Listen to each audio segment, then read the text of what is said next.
అని చెప్పి ఇద్దరు సోదరిమణులను సునీతమ్మని కానీ లేకుంటే షర్మిలమ్మ గారిని చేతులెత్తి జోడించి మిమ్మల్ని కోరుకుంటున్నాను. మీరు ఎంత దూరం జగన్మోహన్ రెడ్డి గారిని అప్రతిష్ట పాలు చేయాలని ప్రయత్నం చేస్తే ప్రజల దృష్టిలో మీరు అంత భయంకరంగా మీకు చెడ్డ పేరు వస్తుంది, గుర్తుపెట్టుకో. ఇప్పుడే అనరాని మాటలు మీ చెవులు చేరుతున్నాయో లేదో కానీ ఎక్కడ కామన్ పర్సన్స్ ఉన్నా కూడా ప్రతి ఒక్కరూ మాట్లాడుకునేటువంటి విధానం ఏంటంటే ఇటువంటి పనికి మాలినటువంటి సోదరి మాకు ఉండకూడదు, జగన్మోహన్ రెడ్డికి ఉన్నటువంటి పనికిరాని సోదరి లాంటి సోదరులు మాకొద్దు, సోదరిమణులు మాకొద్దు అని చెప్పి ఈరోజు ఆంధ్ర రాష్ట్రం అంతా వెనకాల గుసగుసలాడుకుంటాడారు. అది నీ చెవుకు చేరిందో లేదో నాకు అర్థం కావడంలే. నువ్వు ఏ రోజు మాట్లాడినా నువ్వు PCC president, Pradesh Congress president అంటే కాంగ్రెస్ పార్టీ యొక్క గలం విప్పాల్సినటువంటి వ్యక్తివి, కాంగ్రెస్ పార్టీ యొక్క ఆశయాలను ప్రజలకు తీసుకోవాల్సినటువంటి వ్యక్తివి.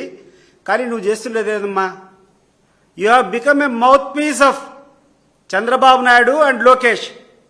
ఏ రోజైతే చంద్రబాబు నాయుడు డిఫెన్సివ్లో పడిపోతాడో, ఏ రోజైతే రాజకీయంగా చంద్రబాబు నాయుడు మాట్లాడలేని పరిస్థితి వస్తుందో ఆ రోజు నిన్ను వాడుకోవడం, నిన్నో లేకుండా ఉంటే సునీతమ్మనో వాడుకోవడం, హెడ్లైన్స్లో ఆంధ్రజ్యోతి లేకుండా ఉంటే Eenadu paper, ABN Andhrajyothi, TV5, ETV ప్రధానంగా బురద జల్లేటువంటి కార్యక్రమం.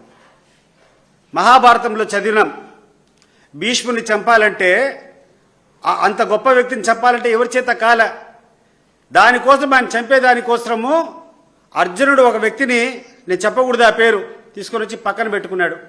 అట్లా చంద్రబాబు నాయుడు గారు కూడా ఈరోజు యుద్ధం చేయలేక జగన్మోహన్ రెడ్డితో మీ యొక్క బొమ్మలను పక్కన పెట్టుకొని మీరైతే ఆయన ఏమనని చెప్పి ఈరోజు ఈ రకమైనటువంటి పరిస్థితులు వస్తున్నాయి. అది మీరు గమనిస్తున్నారో లేదో. మీరు చేసేటువంటి ఆరోపణలు ప్రధానంగా వివేకానంద రెడ్డి హత్య గురించి మీరు మాట్లాడారు. వివేకానంద రెడ్డి గారి హత్యలో ప్రధానమైనటువంటి లీడ్ కానీ ప్రధానంగా ఉన్నటువంటి కథ ఏంటంటే దస్తగిరి అనేటువంటి వ్యక్తి వైఎస్ వివేకానంద రెడ్డి గారిని హత్య చేశారు. మా ప్రాంతంలో కానీ మా జిల్లాలో కానీ వివేకానంద రెడ్డి గారికి ఒక ప్రత్యేక స్థానం ఉంది. ప్రజానాయకుడు ఆయన. సామాన్య మానవుడు ఎవరైనా పోయి కష్టం ఉంటే కూడా ఒక చిన్న వ్యక్తికి సైతం ఎంత చిన్న ఆఫీస్కైనా పోయి ఆయనకు న్యాయం జరిగేదానికి ప్రయత్నం చేసేటువంటి ప్రజానాయకుడు. ఆ నాయకుడు చనిపోవడం మా అందరికి కూడా బాధాకరం. నేను అప్పుడు తెలుగుదేశంలో ఉండి అప్పుడు ఆయనతో విభేదించినా, ఈరోజు నేను వైఎస్ఆర్ కాంగ్రెస్లో పార్టీలో ఉండి జగన్మోహన్ రెడ్డి గారికి అత్యంత సన్నిహితంగా ఉన్న వైఎస్ వివేకానంద రెడ్డి గారంటే ఒక ప్రజానాయకుడిగా మా గుండెల్లో చెరగని ముద్ర ఉంది. కానీ మీకు తెలియనటువంటి విషయము, మా ప్రాంతంలో తెలిసినటువంటి విషయము, వివేకానంద రెడ్డి గారికి కూడా ఎన్నో వీక్నెస్లు ఉన్నాయి. ఆ వీక్నెస్లు బయటపడకూడదు. అంత గొప్ప వ్యక్తికి ఆయన బతికిన బతుక్కు, ఆయన చేసినటువంటి సేవలకు, ఆయనలో ఉన్నటువంటి వీక్నెస్లు బయటపడితే ఆయన ఇమేజ్ మసకబారుతుంది. ఆయన ప్రజలలో ఆయన యొక్క ఇమేజ్ పలచన పడకూడదు అని చెప్పి ఎన్ని సందర్భాల్లో కూడా కాంప్రమైజ్ అయిపోయి ఎప్పుడు కూడా ఆయన విమర్శించేటువంటి పరిస్థితులు మేము చేయలే. అన్నిటికంటే ముఖ్యంగా జగన్మోహన్ రెడ్డి గారు ఒక్కరోజు కూడా వాళ్ళ చిన్నానంటే గుండెల్లో పెట్టుకొని మా చిన్నాన అని చెప్పి ఆ చిన్నాన ఇమేజ్కు ఎటువంటి డ్యామేజ్ జరగకుండా కాపాడేటువంటి వ్యక్తి. రెండో వ్యక్తి అవినాష్ రెడ్డి గారు. ఈరోజు ప్రెస్ మీట్ పెట్టినా, ఎక్కడ మాట్లాడినా ఎంత హుందాగా మాట్లాడతాడంటే సునీతక్క అంటాడు, వివేక పెద్దనాన్న అంటాడు. ఇంత గౌరవంగా వాళ్ళు మీ నాన్నకు విలువ ఇస్తే, మీ నాన్న చేసేటువంటి వివేకానంద రెడ్డి గారు చేసేటువంటి వీక్నెస్లు బయటపడకూడదని వాళ్ళకు ఉన్నటువంటి కష్టాలంతా వాళ్ళ మీద పెట్టుకొని, అవమానాలు వాళ్ళు భరిస్తూ, కష్టాలు వాళ్ళు భరిస్తూ, జైళ్లకు వాళ్ళు తిరుక్కుంటూ, కోట్ల చుట్టూ వాళ్ళు తిరుక్కుంటూ మీ పేరు మసకబారకూడదని ప్రయత్నం చేస్తూ ఉంటే ఏందమ్మా ఈ చౌకబారు ప్రచారం? నేను అడుగుతున్నాను సునీతమ్మకు, నువ్వంతకు నువ్వే కోరినావు, సిబిఐ ఎంక్వైరీ కావాలన్నావు. సిబిఐ ఎంక్వైరీనే కదా చేసిందే అల్టిమేట్గా. సిబిఐ ఎంక్వైరీ చేసిన తర్వాత ఛార్జ్షీట్ వేశారు కదా. ఛార్జ్షీట్ వేసిన తర్వాత ఈరోజు ఆ యొక్క కేసును ట్రయల్ చేసుకోవడము, త్వరగా ఆ యొక్క నిందితులు ఎవరున్నారో వాళ్ళను లీగల్గా వాళ్ళని శిక్షించడం జరగాలి కదా. మరి ఎందుకు జాప్యం చేస్తున్నావు? ఎందుకు నువ్వు ఈరోజు రకరకాల పిటిషన్లు వేసుకొని సుప్రీంకోర్టుకు పోయి ఈ కేసు జరగకుండా ఎందుకు నువ్వు అడ్డుకుంటున్నావు అని చెప్పి నేను సునీత గారిని అడుగుతున్నాను. ఈరోజు ఎవరో వేసేటువంటి విచారణ అధికారి కాదు, నువ్వు ప్రత్యక్షంగా నువ్వు సుప్రీంకోర్టుకు పోయి తెచ్చుకున్న ఒక ఆర్డరు. మా తండ్రి చనిపోయేటువంటి విషయాన్ని సిబిఐ ద్వారానే ఎంక్వైరీ జరగాలని చెప్పి నువ్వు కోరిన పిమ్మట సిబిఐనే ఎంక్వైరీ చేసింది. సిబిఐ కూర్చొని ఛార్జ్షీట్ దాఖలు చేసింది. దాఖలు చేసిన తర్వాత నీకేం అబ్జెక్షన్స్ అమ్మా? కోర్టుకు పోతావు, నువ్వు సుప్రీంకోర్టుకు మళ్ళా పోతావు. పోయి నువ్వు అడిగే అభ్యర్థన ఏంటంటే ఇంకా లోతైన అధ్యయనం చేయాలి. తల్లి, ఎంత లోతుగా అధ్యయనం చేస్తే నీ తండ్రికి అంత అపకీర్తి వస్తుందమ్మా. నీకు అర్థం కావడం లేదు. ఎంత లోతుగా అధ్యయనం చేస్తే అంత పాపం ఆ నాయకునికి, ఆ ప్రజానాయకునికి అప్రతిష్ట పాలు చేస్తావు నువ్వు. నీకు అర్థం అవుతుందో లేదో ఒకసారి గుర్తుపెట్టుకో. ఈరోజు ప్రధానంగా ఈ యొక్క కేసు సంబంధించి ఫస్ట్ టెస్ట్ మనీ ఏదన్నా ఉందంటే ఆ యొక్క వివేకానంద రెడ్డి హత్యలో పాల్పంచుకునేటువంటి దస్తగిరి ఇచ్చినటువంటి వాంగ్మూలం. ఈ దస్తగిరి ఇచ్చినటువంటి వాంగ్మూలం దయచేసి అందరికీ నేను సర్క్యులేట్ చేస్తాను. ఇది పబ్లిక్ డొమైన్లో కూడా ఉంది. దస్తగిరి ఏమని ఇచ్చాడమ్మా? ఎక్కడన్నా అవినాష్ రెడ్డి చెప్పాడని ఎక్కడన్నా ఉందా? దీంట్లో క్లియర్గా దీంట్లో ఎర్రగంగిరెడ్డి అనేటువంటి వ్యక్తి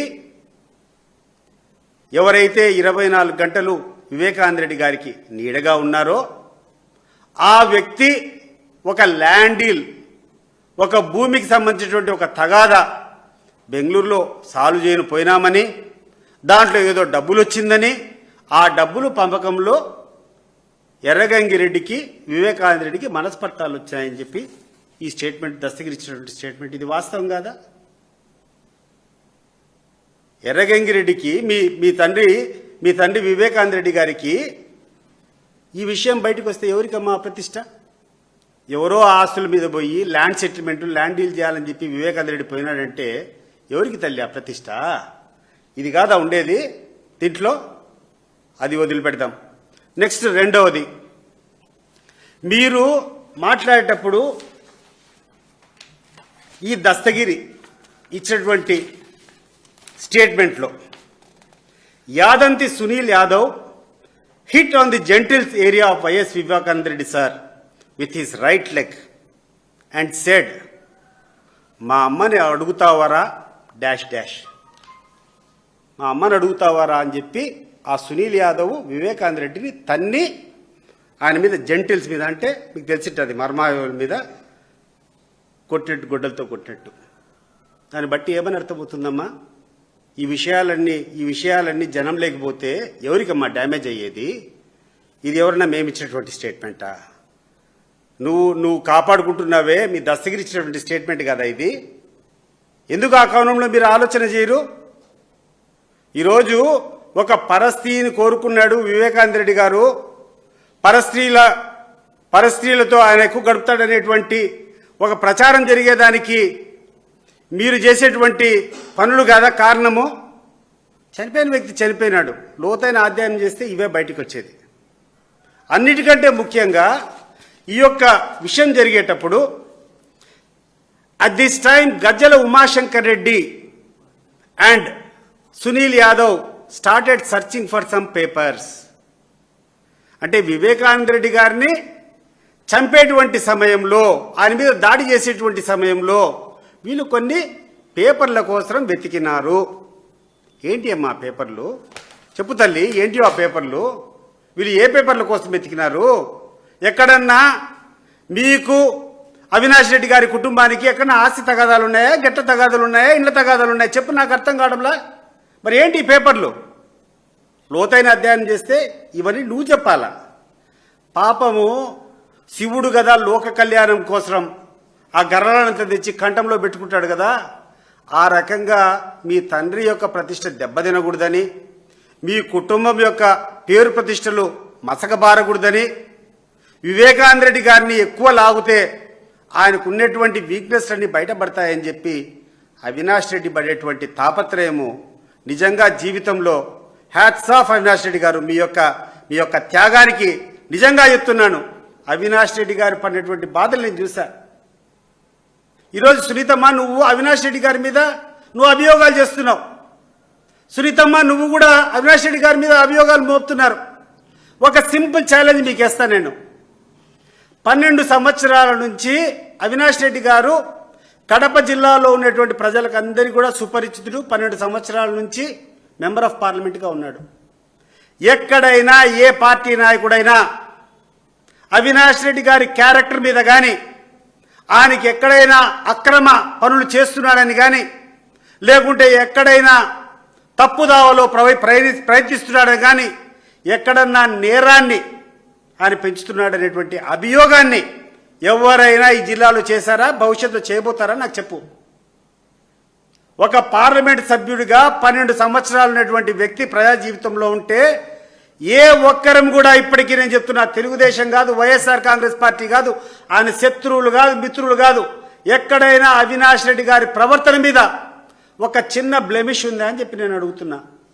ఆ వ్యక్తిని ఒక మర్డర్ కేసులో పెట్టి నానా యాగి, చిన్న వయసు అవుతుంది, అతనికి భార్య ఉన్నారు, పిల్లోళ్ళు ఉన్నారు. ఏందమ్మా మీ కృత శాస్త్రాలకు అంతం ఎక్కడన్నా ఉందా? ఆయన మనిషి కాదా? ఆయన జీవితం కాదా? ఏమని మాట్లాడతారు మీరు? మీరు మాట్లాడే మాట అంతా ఏదంటే, ఈరోజు సిబిఐ చేసినటువంటి ఛార్జ్షీట్లో కానీ ఇంకొక చాట కానీ అవినాష్ రెడ్డి గారి మీద మోపినటువంటి అభియోగం అంతా ఏంటంటే, హీ హ్యాస్ స్టాంపర్డ్ ది ఎవిడెన్సెస్, అంటే అక్కడ ఉన్నటువంటి సాక్ష్యాధారాలను చెడిపివేసే ప్రయత్నం చేశాడనేది ఆయన మీద ఉన్నటువంటి అభియోగం నంబర్ 1. నంబర్ 2 ఏంటంటే, ఆయన మీద ఉన్నటువంటి అభియోగము మీరు ఏదైతే చెప్తున్నారో దాంట్లో కేసులో ఉండాడు అని చెప్తున్నావే. రెండో అభియోగం ఏంటంటే, ఆయన యొక్క తప్పుడు వాదనకు ఊతం కల్పించాడు. వివేకానంద రెడ్డి హార్ట్ అటాక్తో రక్తం వాంతులు చేసుకుని చనిపోయినటువంటి ఒక ప్రచారాన్ని ఆయన పుట్టించాడు అనేది రెండో అభియోగం. ఈ 2 అభియోగాల మీద అతని మీద ఛార్జ్షీట్ వేయడం జరిగింది.